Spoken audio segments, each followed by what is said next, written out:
আগের দিন মরক্কোর বিপক্ষে ব্রাজিলের ম্যাচটিকে দেখেছিল জার্মান ফুটবলাররা। হয়তো দেখেছিলেন, হয়তো দেখেননি। তবে বিশ্বকাপের মঞ্চে পরের দিন মাঠে নেমে কুরাসাওয়ের বিপক্ষে তারা যে স্কোরলাইন উপহার দিল, তাতে ফুটবল প্রেমীদের মনে ফিরে এলো পুরনো এক দুঃস্বপ্ন। Brazil ১, Germany ৭। প্রতিপক্ষ এবার কুরাসাও, কিন্তু স্কোরলাইন সেই একই ৭-১। আর ফুটবল বিশ্বে এই স্কোরের সঙ্গে জড়িয়ে আছে এমন এক স্মৃতি, যা সময়ের সঙ্গে ফিকে হয়ে যাওয়ার বদলে আরও বেশি কিংবদন্তিতে পরিণত হয়েছে। সাল ২০১৪, ব্রাজিলের বেলো হরিজন্তের ঐতিহাসিক এস্তাদিও মিনেরাও নিজেদের মাটিতে বিশ্বকাপের সেমিফাইনাল খেলতে নেমেছিল ব্রাজিল।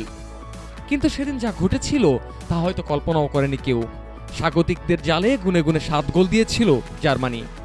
ফুটবল ইতিহাসের অন্যতম স্মরণীয় সেই রাতে স্কোরবোর্ডে জ্বলজ্বল করছিল জার্মানি ৭, ব্রাজিল ১।